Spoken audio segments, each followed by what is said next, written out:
Hello everyone, welcome back to our channel কিসমিস। তো আজকে আমরা দুজন আবার রেডি হয়ে পড়েছি, যাচ্ছি একটা নেক্সট ডেস্টিনেশনে। কোথায় যাচ্ছি বলো? আমরা যাচ্ছি হচ্ছে আলিপুর জেল মিউজিয়ামে। তো জেলে যাচ্ছি না। কি বলছো গো, জেলে যাচ্ছি? জেলে যাচ্ছি না, কিন্তু এই জেলটাকেই মিউজিয়াম হিসেবে করেছে।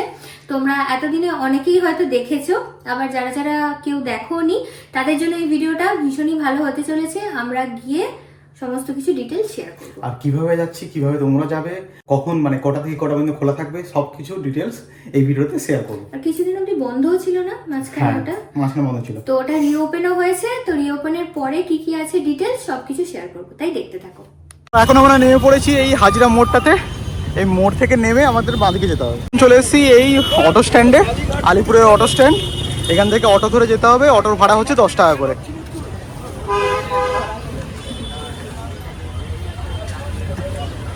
বলে দেই তোমরা কিভাবে আসবে। যদি ভাবো যে মেট্রো করে আসবে তো নিয়ারেস্ট মেট্রো স্টেশন হচ্ছে যতীন দাস পার্ক।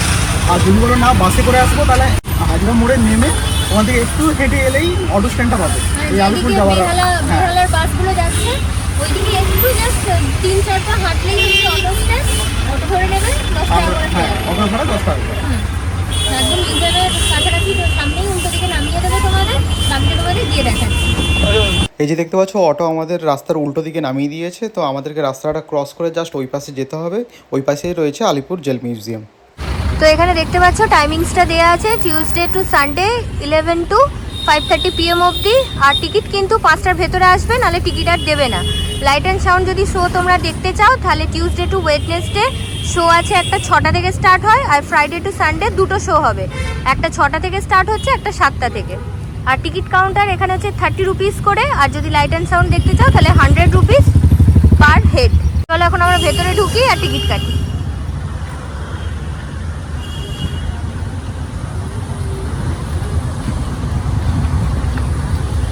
টিকিট কাউন্টারের পাশেই রয়েছে বিশ্ব বাংলার একটা সুবিনিয়ার শপ। তোমরা চাইলে ওখান থেকে কিন্তু কেনাকাটিও করতে পারো।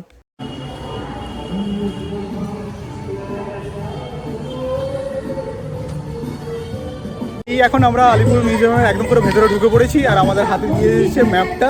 তো ম্যাপটা দেখে দেখে আমাদেরকে এখন ডিরেকশনটা নিতে হবে। চলুন এবার আমরা সবাই একসাথে অনেক জানা এবং অজানা ঐতিহাসিক মুহূর্তের সাক্ষী হব। চলুন এবার দেখে নিই এখানে কি কি সেল রয়েছে। Nehru cell, Netaji cell, Chittaranjan Das cell, Bidhan Chandra Roy cell, Jatindra Mohan Sengupta cell. আমরা এখন চলে এসেছি সেই ঐতিহাসিক ফাঁসির মঞ্চে, যেখানে শেষ ফাঁসি দেওয়া হয়েছিল ধনঞ্জয় চট্টোপাধ্যায়কে। আপনারা তো সবাই জেনে থাকবেন সেই কাহিনী। আর কত কত বিপ্লবীরা আমাদের দেশের স্বাধীনতার জন্য এই ফাঁসির মঞ্চেই বলিদান দিয়েছিলেন তাদের জীবন। সত্যি ভাবলে কীরকম গায়ে কাটা দেয়, তাই না? এখানে কিন্তু জোড়া ফাঁসিও দেওয়া হতো। আর ফাঁসির মঞ্চে ডেড বডিকে 30 মিনিটের জন্য ঝুলিয়ে রাখা হতো। তারপরে ডক্টররা ডেথ ডিক্লেয়ার করতেন।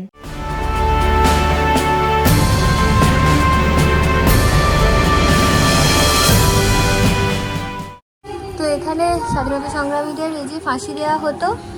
আর এই নিচটাতে এই যে দেখতে পাচ্ছ কাঁচের দিয়ে ঘিরে রেখেছে, এখান দিয়ে বডিটা জাস্ট নিচে দিয়ে নেমে যেত আর কি, নামিয়ে আনতো। আর যারা যারা এখানে মেডিকেল ব্রিটিশ আমলের যে ডক্টররা থাকতো আর কি, এখানে চেক করতো যে মারা গেছে কিনা। যদি না মারা যেত তাহলে ওই একটা ঘর আছে তোমাদের দেখাবো, ওই ঘরে নিয়ে গিয়ে শিরা কাটতো হাতের আর পায়ের। আর এই যে বিল্ডিংটা দেখছেন উল্টো দিকে, এখানে কয়েদিরা দাঁড়িয়ে থাকতেন। আর এই ফাঁসির মঞ্চে যে ফাঁসি হচ্ছে সেই মর্মান্তিক দৃশ্য তাদের দেখানো হতো, যাতে করে তারাও ভয়ে ইংরেজদের সব কথা মেনে নেয়। এখানে রয়েছে শহীদদের সমস্ত তালিকা, যারা দেশের জন্য প্রাণদান করেছিলেন। এরপরে আমরা এগিয়ে চললাম অটোপসি রুমের দিকে। এটা ফাঁসির মঞ্চের ঠিক পাশেই অবস্থিত। ডেড বডি মারা যাওয়ার পর এখানেই রাখা হতো। যদি কোনোভাবে না মারা যেতেন তাহলে হাতের আর পায়ে শিরা কাটা হতো, যেমনটা বললাম। আর এই নালার মধ্যে দিয়েই রক্ত বয়ে যেত। কি নৃশংসতা না! এরপরে আমরা চলে গেলাম ডিটেনশন সেলগুলোতে। ডিটেনশন সেল হলো সেই সেলগুলো যেখানে আসামিদের ফাঁসির আগে রাখা হতো। আর আসামিদের শেষ ইচ্ছা জিজ্ঞেস করা হতো, পছন্দের খাবারগুলোও খাওয়ানো হতো। আর আমাদের যে স্বাধীনতা সংগ্রামীরা ছিলেন তারা এখানে গীতা পাঠ করতেন। এই সেলগুলো একবার দেখুন, একটা যা শোয়ার মতো জায়গা আর বাথরুমের একটা জায়গা, একটা ঘরের মধ্যেই সব কিছু। কি অবাক লাগে না ভাবতেও। ও গেছে এখন ভিতরে একটা সেলের ভেতর গিয়ে দেখছে।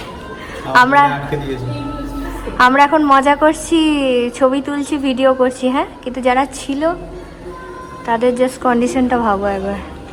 এখানে এসে আমার দাদুর কথা মনে পড়ে যাচ্ছে। আমার দাদু একজন স্বাধীনতা সংগ্রামী ছিলেন, দাদুকেও জেল খাটতে হয়েছিল, এই জেলটা নয়। দাদু কোথায় ছিল? এতে হলদিয়াতে। তাহলে আমার শ্বশুর বাড়িতেও একজন সম্পর্কে ফ্রিডম ফাইটার আছে, তাই তো? It's our pride. জেলের ভেতরটা এরকম হয়, আর এখানে শোয়ার থাকে ব্যবস্থা কয়েদিদের।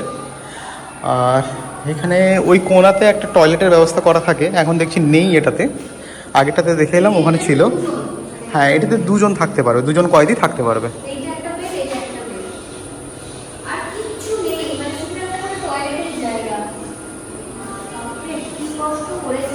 আর এখানে ঘরের জানলাগুলো এই ওপরে, একদম নিচে নেই, ওপরে জানলা, এর পেছনেও সেম।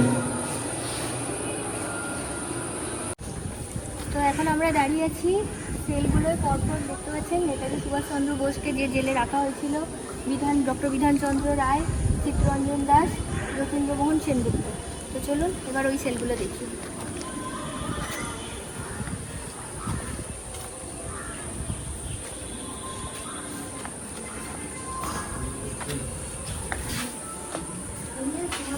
এখন এরকম লাগছে, যখন মানে ধরো লাইট ফাইট থাকবে না, অন্ধকার, তখন সিচুয়েশনটা কিরকম হবে, হ্যাঁ, গা ছমছমের ব্যাপার।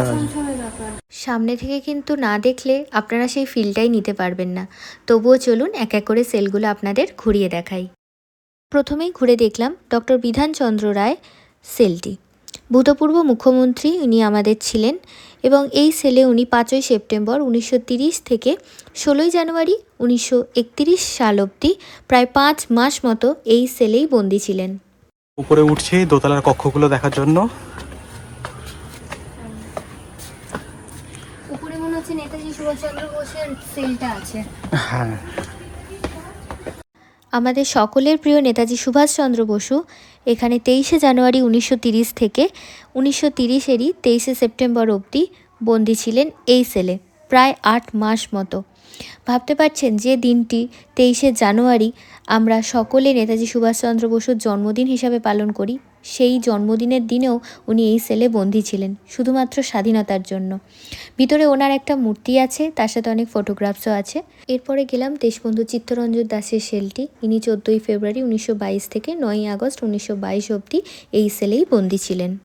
আমি এখন বারান্দাটাতে আছি, আমরা হট করে দেখুন একবার, জাস্ট গায়ে কাটা দিয়ে হলো। এরপরে আমরা দেখলাম যতীন্দ্রমোহন সেনগুপ্তের সেলটি, কিন্তু হঠাৎ করে দেখেই আমি জানি না কেন একটু মানে ভয় ভয় লেগে গেল, নাকি অদ্ভুত একটা ফিল হলো আর কি, কারণ এতটাই রিয়েলিস্টিকভাবে বানানো মূর্তিটা। তো তারপর এটা ঘোরাফেরার পরে আমরা আস্তে আস্তে বারান্দা দিয়ে নেমে এলাম। নিচে একজন গেটম্যান দাদা ছিলেন, উনি আমাদের বললেন এই পুরো সেলটাকেই নাকি শিফট করিয়ে দেওয়া হয় বারুইপুরে। যত কয়েদি ছিল এই জেলে সবাই নাকি বারুইপুরে শিফট করিয়ে দেওয়া হয়েছে। আমরা এখন এগুলোকে দেখলাম, দেখার পর এখান থেকে বেরিয়ে যাচ্ছি। একদম। এরপরে সেই তাঁত কল, যেখানে হচ্ছে যে আসামিদের যে তাঁতের কাজ করানো হতো, রাত বোনানো হতো, তো সেইখানে যাব। তো দেখে নাও আমাদের সাথে সাথে। বাট এটুকু বলতে পারি, মানে এখন আমরা ভিডিও করছি কত ইজিলি, কিন্তু যারা প্র্যাকটিক্যালি যারা ছিলেন এখানে, এই লাইফস্টাইলটা ডিল করেছেন, তারাই কষ্টের লাইফ, তাদের জন্যই আজকে আমরা এত স্বাধীনভাবে ঘুরতে পারছি। কিছুটা এগোতেই অনেকজনের সাথে পরিচিতি হলো। তারা আমাদের সাজেস্ট করলেন যে নেহেরু কক্ষটি আগে দেখে আসার জন্য। তো চলুন এবারে আমরা ঢুকি নেহেরু কক্ষ, অর্থাৎ নেহেরু সেলের দিকে। ভারতবর্ষের প্রথম প্রধানমন্ত্রী জওহরলাল নেহেরু কক্ষে এখন আমরা এসে পৌঁছেছি। আইন অমান্য আন্দোলনে অংশগ্রহণের জন্য 1934 সালের 17ই ফেব্রুয়ারি থেকে 7ই মে টোটাল 80 দিন তিনি এই কক্ষে বন্দী ছিলেন। আর ইন্দিরা নেহেরু, যিনি আমাদের সকলের কাছে ইন্দিরা গান্ধী নামে পরিচিত, তিনি বাবার সাথে 2 সপ্তাহ অন্তর একবার করে দেখা করতে আসতেন, আর 20 মিনিট এই গাছতলার নিচে বসে গল্প করতেন। কি ভাবতে অবাক লাগে, তাই না? সেই জন্য এই গাছতলার নিচে ইন্দিরা গান্ধীর একটি মূর্তি নির্মাণ করা হয়েছে।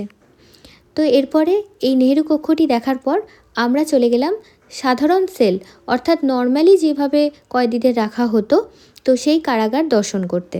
তবে সত্যি বলতে কি জানেন, এই সেলগুলোতে ঢোকার সময় যেন গাটা ছমছম করে উঠছিল। আমি জাস্ট এইটাই বারবার ভাবছি, দিনের আলোতেই যদি এতটা নিস্তব্ধতা ফিল হয়, তাহলে সন্ধে নামলে কতটা ভয়ানক হয়ে উঠবে এই জায়গাটা। আর এখানে বাইরের থেকে যে পোস্টার লাগানো ছিল, সেখান থেকে আমরা বুঝলাম মাঝখান থেকে ডিভাইডার করা রয়েছে, যাতে 50 জনের বেশি কক্ষের ভেতর না থাকতে পারে আর কি। কি দমবন্ধ করা একটা পরিবেশ, বাপরে বাপ। চলুন এবার আপনাদের পুলিশ মিউজিয়ামটা একবার ঘুরে ফিরে দেখাই।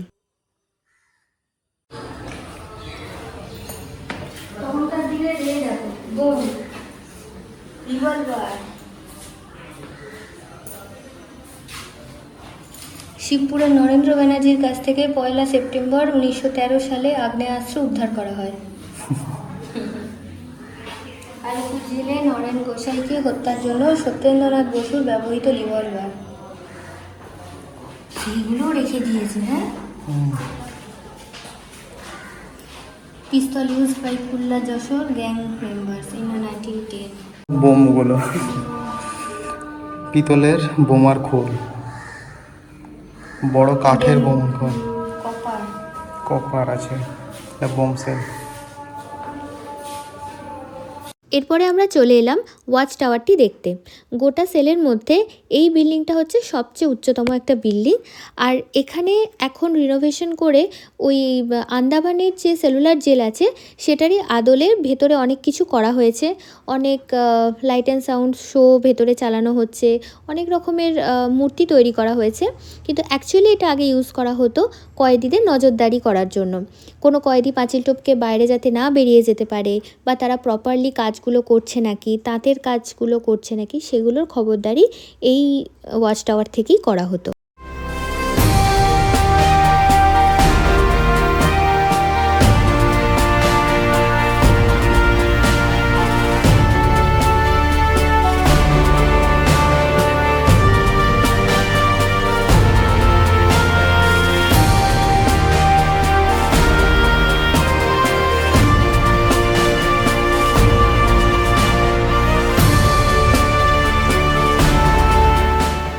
আসুন এবার আপনাদের দেখাই হিস্টোরিক প্রিজন, অথবা যেটাকে বাংলায় বলা যেতে পারে ঐতিহাসিক কারাকক্ষ।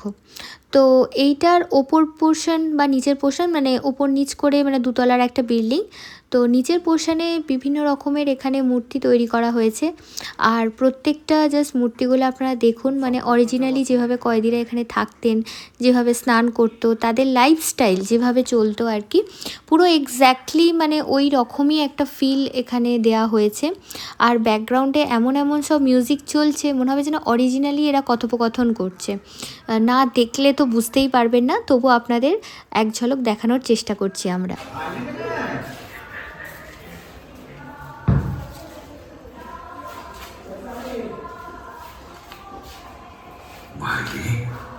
এত ভেঙে পড়লে চলে, দেশ মায়ের এখনো অনেক কাজ বাকি।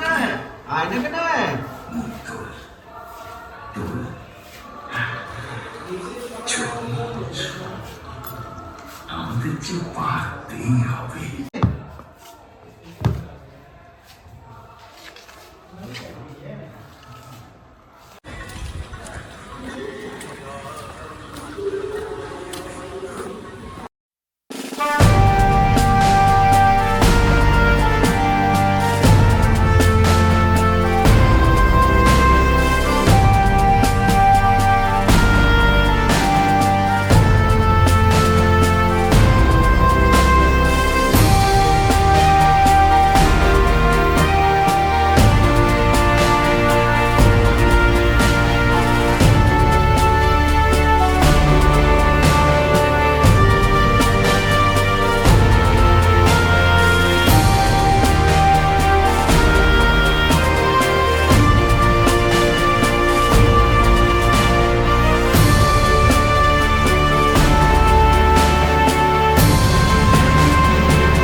অবশেষে আমরা পৌঁছালাম বহু প্রতীক্ষিত সেই তাঁতকলে।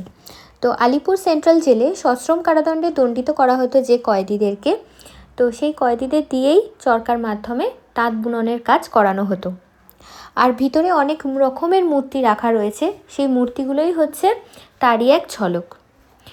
আর বাইরে একটা স্ক্যান কোড রাখা আছে, তো মোবাইলে যদি ওটা স্ক্যান করেন আপনারা কিন্তু অডিওর মাধ্যমে যে যে হিস্ট্রি ধরুন আপনারা জানতে চাইছেন এই তাঁতকলের পিছনে, সব রকম কিন্তু হিস্ট্রি এখান থেকে বেরিয়ে আসবে। আপনারা যদি কোনো গাইডের সাহায্য নাও নেন অনায়াসেই সেগুলো পাবেন, যেটা আমার খুব ভালো একটা ইন্টারেস্টিং পয়েন্ট লাগলো এখানে। আর ভিতরে পরপর তাঁতকলগুলো এখানে রাখা রয়েছে। আর সব থেকে অবাক কাণ্ড কী জানেন, এখানে যে কয়েদিরা থাকতেন তারা কিন্তু বাইরে কখনো যেতে পারতেন না, এখানেই তাদের রান্নাবান্নার সব কিছু ব্যবস্থা ছিল। আর এখানেই তাদের পায়খানা, বাথরুম, মানে যা কিছু টয়লেটের যা ব্যাপার সব কিছু এখানেই করতেন, আর এখানেই তাদের রান্নাবান্না হতো। আর সেই জন্য এখানে চুলা টুলাও সব আছে, এই যে লাকড়ি টাকড়ি সব এখানে রাখা আছে, চাটাই এখানে তৈরি হতো। আর বাংলার যে হস্তশিল্প তাঁত, সেই তাঁতের এই চরকা দেখতে পাচ্ছেন, তো সেটাও এখানে রাখা রয়েছে। সব কিছুই এখানে অ্যাজ এ মিউজিয়াম, মানে একদম প্রপার মিউজিয়াম যাকে বলা যায়। আর এইখানে দেখুন উনুন আর কি, এখানেই রান্নাবান্না হতো। আর পিছনে একটা কুয়োর মতো জায়গা করা আছে, তো ওখান থেকেই আই থিঙ্ক জল সাপ্লাই হতো। আর পাশেই রয়েছে বাথরুম, তো এখানেই কয়েদিরা বাথরুম সব কিছু করতেন আর কি। অনেক হাঁটাহাঁটির পর পা তো পুরো ব্যথা হয়ে গেছিলো আমাদের, কিন্তু আমাদের এক্সিট এই বিল্ডিংয়ের ভেতর দিয়েই করতে হতো, কারণ আমরা যেদিন গেছিলাম সেদিন একটা বিশেষ কোনো প্রোগ্রাম ছিল সেই কারণে। তো এই বিল্ডিংটা হচ্ছে হসপিটাল বিল্ডিং। এই বিল্ডিংয়ের যে ওপর পোর্শনটা সেটা পুরোটাই মহিলা স্বাধীনতা সংগ্রামীদের জন্য উৎসর্গ করা হয়েছে। তখনকার দিনেও কত কত মহিলারা আমাদের দেশের জন্য প্রাণদান করেছে, ভাবতেও অবাক লাগে। তাম্রলিপ্ত জাতীয় সরকার, তখনকার দিনে আলাদাভাবে তাম্রলিপ্ত জাতীয় সরকার তৈরি হয়েছিল। তারপরে 1943 সালে দুর্ভিক্ষ, গান্ধীজির সমস্ত কথা যেগুলো আমরা ছোটোবেলায় ইতিহাসে পড়েছি সব কিছু এখানে তুলে ধরা হয়েছে। পা এতটাই ব্যথা হয়ে গেছিলো, রিফ্রেশমেন্টের খুব দরকার ছিল, তাই এনাদের ইনহাউস ক্যাফেটেরিয়াতে আমরা গেছিলাম। সেটা নিয়ে আসছি পরবর্তী পর্বে। এখন আলিপুর জেল মিউজিয়াম দেখা কমপ্লিট, তো আমরা এখন বেরিয়ে যাচ্ছি এখান থেকে। আর তোমাদের কেমন লাগলো অবশ্যই কমেন্ট সেকশানে জানাও। আর ভালো লাগলে ভিডিওটা লাইক, শেয়ার, সাবস্ক্রাইব করতে একদম ভুলবেন না। সত্যি জায়গাটা ভীষণ সুন্দর, দেখার মতো জায়গা। তোমরা যদি এখনও একবার না ভিজিট করে থাকো অবশ্যই একবার এসো, সামনে থেকে এলে তোমরা ফিলটা নিতে পারবে। আর বাকিটা আমাদের ভিডিওতে রইলই সবটা। টাটা।